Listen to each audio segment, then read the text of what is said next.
I have spent more time in a hotel room than at home lately. So obviously Alice comes with me so that I can actually get some sewing time in. And I am far behind on the reaching Sewalong. I'm trying to get back on schedule. I'm getting back on schedule. So I actually just grabbed all of my files. So the good news is, I mean, it's all cut out. So you can't really beat that. And this is what I have done. So I don't actually know where I am. I don't actually know, my progress, like how behind am I truly? I don't know. But you know what? It's a sew along. And if you are behind, it's okay. And if you are ahead, also okay. If you're a procrastinator like me, maybe this will be the inspiration you need to continue on. I hope so. So I am glad to be getting back on track. I'm sorry for delay, but let's get this finished up and have an amazing quilt. I can't wait to get mine done because the first one that I finished actually went to legit kits. So I don't have mine. This is mine. So I am actually excited to finish. I will be talking at a future date about embellishing and quilting ideas because I think this has some amazing potential for embellishment. I am all about the sparkles, so how fun would it be to do something? Well, first of all, you can do something in her tail. If you really wanted to, you could embroider. I was gonna say you could add sequins, but actually embroidering would be amazing too. You could put little glitter threads in her hair. I love sparkly. And then down here, there's a lot of option for embellishment in the way of sea creatures and corals. Even up here, fish and, really there's just a lot of opportunity here. So we'll talk about that at a later date. So be thinking about how you might want to embellish your quilt, or if you just want to quilt it, nothing wrong with an all over quilting, nothing at all. So, but I think I'm gonna have fun with this one, especially because I haven't had my Grace frame machine for long, but I'm really enjoying being able to challenge myself a little bit more. When I had Alice, the 8-inch machine on the frame, I made it work, but I couldn't do a lot with her. So I have the 15 or 18 now, and I really am enjoying being able to reach outside of my comfort zone, to challenge myself, to really use it to its full potential. And it feels like so much space compared to Alice. So I'm really looking forward to using this one on the frame and having some fun with it. I really like the idea of the glitter hair, the sparkly hair. So let's see where I am. At this point, I should probably check where we are in the sew along and maybe do those, but I think while I'm here, I'm going to just try and rip through the whole thing and just get all of these pieces sewn, especially since they're cut. Like, that's just such an easy thing to do. So if you, of course, have any questions, or maybe you're struggling with a specific place, maybe you are just having trouble getting it done, or you need help with something, then don't be afraid to ask. Actually, I like this one. Let's do this one, because this is a really good opportunity to reiterate how to handle these odd angles.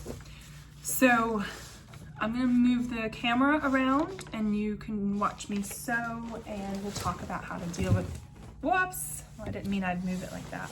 Hold we'll talk about how I like to deal with these crazy angles. Okay, NB, and this is my NB cut pieces, and I know to work from this side. This is the top because I've got a label on it. So if you're cutting and you want to cut ahead of time, you just grab a fabric and label your pieces as you cut. So, and then the other thing I'm going to do, since it's been a while since I've looked at this, is if I have it, I'm going to look at my cheat sheet. I do not have it. But if you have your cheat sheet like this, keep it close so that you can just glance at it, and when you come to a color and you're like, oh, W4, is that truly W4? Then you can just kind of glance and see and know that you're pulling the correct color. In this case, I'm gonna check a different one, and this is W4, and this is W4, this is W4, and this is also W4. So I feel confident that these are going to be correct. But if I had my cheat sheet with my swatches on it, that would help too. I just like to keep an eye on things. Obviously when I was cutting this, I got a little bit overzealous, and I was cutting number 1, but I probably thought I was cutting number 3, and so I cut a big piece big enough for number 3, but that's okay. I'm gonna pull this down here, and we'll just have some extra that we'll set aside for later. So number 1 gets pinned to the back, and I'm not worried about the extra right now. He's not gonna bother me because I don't need him for alignment. Okay, so this is where the mantra comes into play. As you look at this pattern, you need to move it because you always want lower number on the left and higher number on the right. So in this case, the higher number is above the lower number. I want to turn this so that lower number is on the left and higher number is on the right, but this sewing line is what's going to make a difference. So as I'm looking at it, let me do it so that you're looking at it. See, now that sewing line should be straight out ahead of you. As I'm looking at it, it's like this because I'm kind of a little angled off the machine. But as you are looking at it, that sewing line should be straight out ahead. So it's not an exact lower number left, higher number right if that sewing line is angled. I'm going to do it more like this because I want that sewing line straight out ahead of me because that's the way it's going to be sewn. That's how it's going into the sewing machine. So this is our number 2, and it fits well. I mean, I cut it plenty generous, that's for sure. So I just put it on top of the number 2 and fold back right on that sewing line. Okay. And then in this case, I will give myself an extra little, let's do it like that. So I'm folding back on the sewing line, and then I'm folding back where the sewing line intersects with the other line here. And then up here, I'll fold it back where it intersects with the seam allowance. Give it a good crease. So see, I've given myself 2 X marks the spots. So this is also key. I have the sewing line straight out ahead of me. When I flip this, I need to keep those lines parallel. So I know it's tempting to, flip it or just flip it over, and then you're like, what do I do? But you have to keep these lines parallel. So if the sewing line is straight out ahead of you, the crease needs to stay straight out ahead of you, and it needs to flip so that they stay parallel. See that? So now all I have to do is take my sewing line and put it right on top of that crease. Now it's an odd angle because I'm working around the tripod. There. Do you see I am lining up that X marks the spot with that intersection, and then same thing down here. That's not too bad. I got it pretty close. And I'm really just making sure that that sewing line is right on the crease and the X's are at the intersections. Now, if you want to check your work, you can pin. I'm going to steal this pin. So pin it right on that sewing line. Be careful that if you have a long sewing line, you don't just pin it once and check and you're like, yeah, it's good. If you pin it once on a long line, it might shift on you. So just make sure that if it's a long sewing line, you pin it in multiple places. So you can pin it and check. If I was to sew this and open it back up, does it cover my number 2? So this is my number 1 that's extra. I'm not worried about him. But number 2 is well covered. So I can go ahead and sew this seam. Let's do that real quick. Oh, okay, unthread. No, okay, I'm good. And then I unthreaded it, whatever.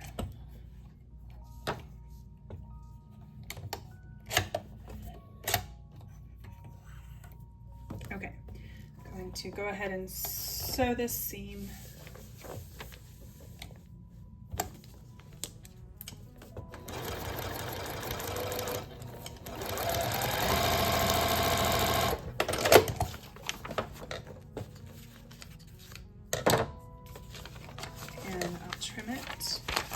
About a 1/4 inch. It does not have to be perfect or pretty.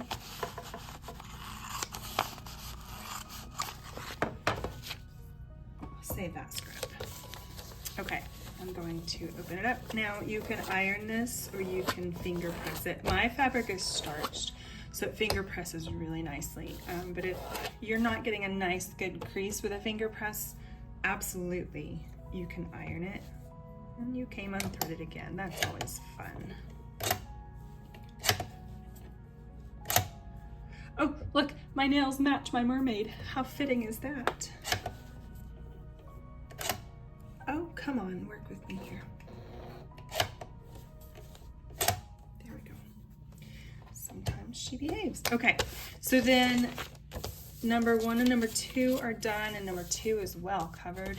Now I can do number 3. Now with number 3, I don't necessarily have to do the creasing trick, because what I'm going to do is look for a couple key factors. So number 3 starts narrow up here and goes wide at the bottom. My fabric should do the exact same thing. The narrow should be up at the narrow end, and the wide should be down with the wide end.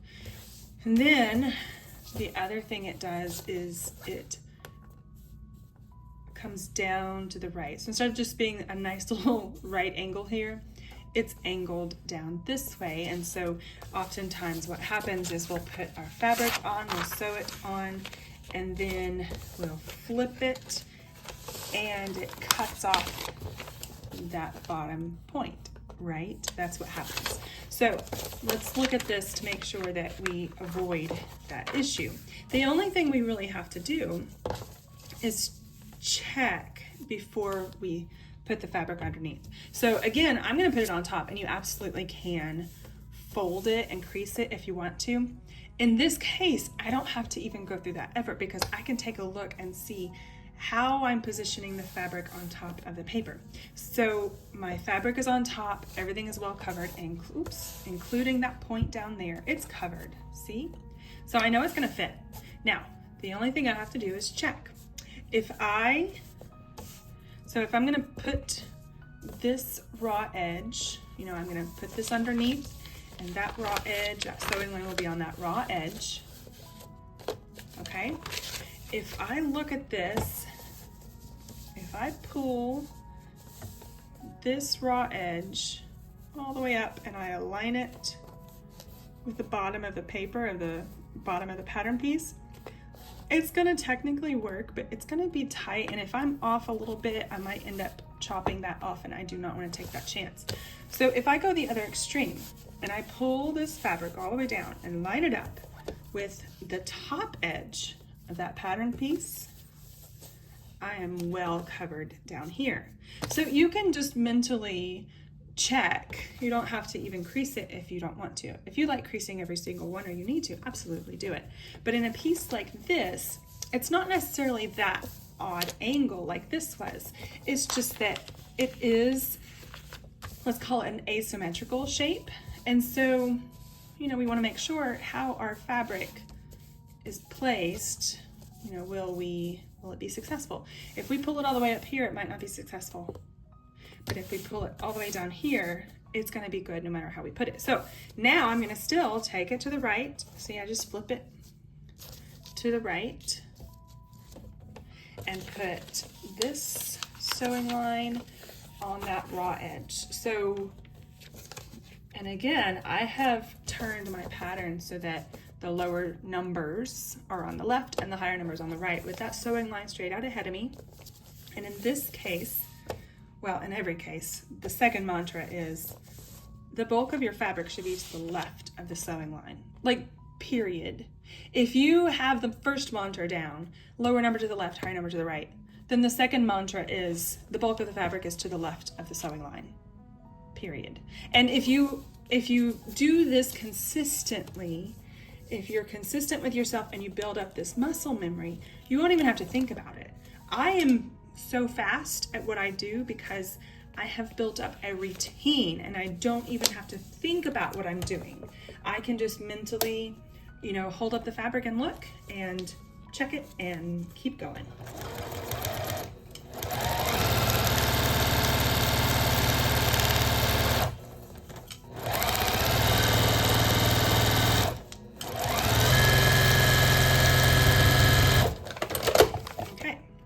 See, I've got plenty of seam allowance there.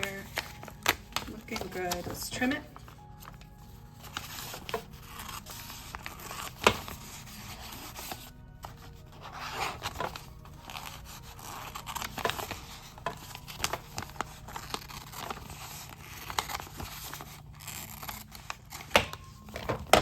And we'll open it up and take a look.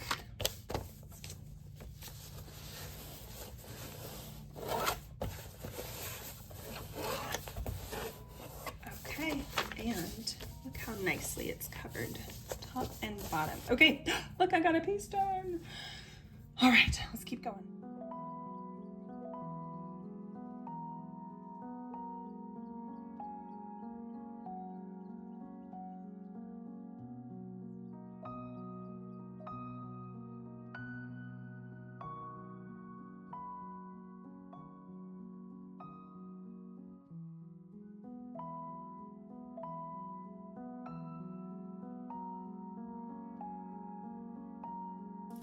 Okay, if you come to HA, you need to change the sewing order if you haven't already. So instead of 1, 2, 3, 4, it actually kind of has to be 4, 3, 1, 2 or 3, 4, 1, 2 because the line for 3 and 4 intersects into the line for 1. So the sewing order has to change. Now, that being said, if you sewed them in this order and just made the lines work, it's not the end of the world.